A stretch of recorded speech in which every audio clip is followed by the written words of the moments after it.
안녕하세요. 팟캐스트 나는 왜 쓰는가의 진행자 야간 주인장입니다. 나는 왜 쓰는가는 소설 1984, 동물농장 등으로 유명한 영국 작가 조지 오웰이 쓴 동명의 에세이집입니다. 저도 예전에 읽어봤는데요. 20세기 영국의 현실을 냉철한 어조로 다룬 글이 많아서 아주 쉽게 읽히지는 않는 편입니다.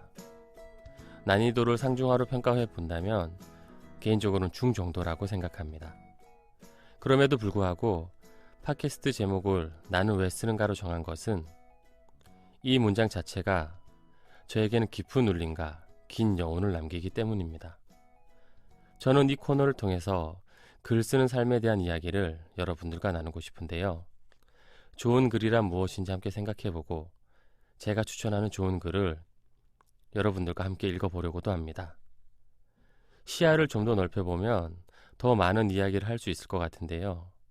가령 글 쓰는 방법이나 작가들의 이야기, 그들의 작품에 관해서도 담담히 나눠보려고 합니다. 요즘에는 글쓰기 방법론을 다룬 책들도 많이 나와 있는데요. 이런 책들에 관해서도 한번 이야기를 해보려 합니다. 글이란 그것이 픽션이든 논픽션이든 결국은 우리의 삶을 다루는 것일 텐데요. 나는 왜 쓰는가는 바로 그 부분에서 짧지만 강렬한 질문을 우리에게 던집니다. 우리는 왜 글을 쓰려고 하는 걸까요?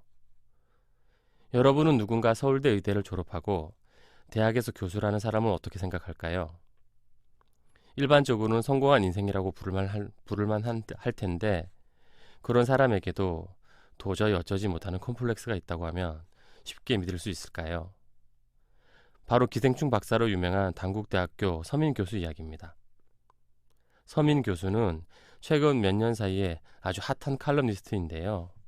각종 매체에 특유의 유머와 패러독스를 잘 버무린 글을 쓰고 있습니다. 유명한 칼럼니스트가 되면 다음 공식은 글쓰기 책을 내는 것인데요. 서민 교수 역시 2015년 자신의 이름을 딴 서민적 글쓰기라는 책을 냈습니다. 30에 시작해서 40에 완성한 서민 교수의 자충우돌 글쓰기 분투기라는 다소 긴 부제가 달린 이 책에는 서민 교수가 글쓰기를 시작한 이유가 나오는데요. 바로 어린 시절부터 시달린 외모 콤플렉스를 극복하기 위해서였다고 합니다. 공부는 잘했지만 못생긴 얼굴 때문에 늘 콤플렉스를 달고 살았던 서민 교수는 글쓰기를 통해 남들에게 인정받고 싶었다고 합니다. 물론 처음부터 그 길이 쉬웠던 건 아니겠지요. 1996년에는 마테우스라는 소설책을 출판하기도 했는데요.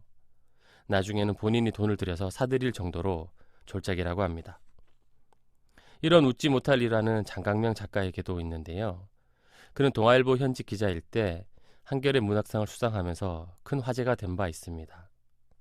이후 기자를 그만두고 전업작가로 활동하며 한국이 싫어서, 우리의 소원은 전쟁, 댓글 부대, 당선, 계급, 합격 같은 사회성 짙은 작품을 발표하고 있습니다. 기자와 작가라고 하면 글을 전문적으로 다루는 대표적인 직업이라고 할 수 있을 텐데요. 그 두 가지 직업을 두루 거쳤으니 그는 얼마나 글을 잘 쓸까요?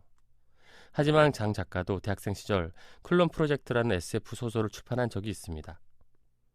서민 교수의 소설 마테우스와 마찬가지로 클론 프로젝트도 지금은 흔적을 찾아볼 수 없는 작가 본인이 세상에서 없어지기를 바라는 작품이라고 합니다. 잠깐 이야기가 다른 길로 샜는데요. 서민 교수는 글 쓰는 능력은 타고나는 것이 아니라 노력하는 것이라고 말합니다. 서민적 글쓰기의 한 부분을 읽어볼까요? 나는 글을 잘 쓰지 못했다. 글쓰기 필요성을 절실히 느꼈지만 30이 넘어서야 비로소 실천으로 옮긴 지각생이다. 늦게 배운 도둑질이 무섭다고 30 이후부터 10년 넘게 하루 2편씩 블로그에 글을 올렸다. 책도 남부럽지 않게 많이 읽었다. 그리고 소중한 결실을 하나 맺었다. 2009년부터 쓰기 시작한 경향신문 칼럼이 다행히도 대중에게 호평을 받은 것이다. 그 인정의 기억을 잊을 수 없다. 가랑비에 옷 젖듯이 글쓰기는 아주 조금씩 좋아졌다. 더불어 어린 시절 그늘질 생각들을 글쓰기에 좋은 소재로 바뀌어갔다. 글쓰기가 삶을 바꿀 수도 있다. 물론 모든 사람이 글을 잘 쓸 필요는 없고 글쓰기로 다른 사람의 인정을 받을 필요는 더더욱 없습니다. 저는 다만 어느 순간 제 삶을 기록으로 남기고 싶다는 생각이 강하게 들었습니다. 제 생각과 감정, 일상의 기억, 사람들, 사건들, 이런 소소한 것들을 남기고 싶어지더라고요. 오늘은 제가 팟캐스트 나는 왜 쓰는가를 시작하는 이유와 청취자 여러분들과 함께 나누고 싶은 이야기들에 관해 대략적인 말씀을 드렸습니다. 더 깊은 이야기는 앞으로 차례차례 나누도록 하겠습니다. 여러분 중 누군가 글 쓰는 삶에 대해 하고 싶은 이야기가 있다면 언제든 저희 팟캐스트를 찾아주세요. 그리고 팟캐스트 나는 왜 쓰는가는 네이버 블로그에서도 함께 하실 수 있습니다. 글 쓰는 삶에 대한 이야기인 만큼 글로 만나는 공간이 필요하겠죠. 앞으로 팟캐스트와 블로그를 통해 글 쓰는 삶을 하나하나 적어가 보려 합니다. 그럼 다음 시간에 만나겠습니다. 지금까지 글 쓰는 삶을 꿈꾸는 진행자 야간 주인장이었습니다. 고맙습니다.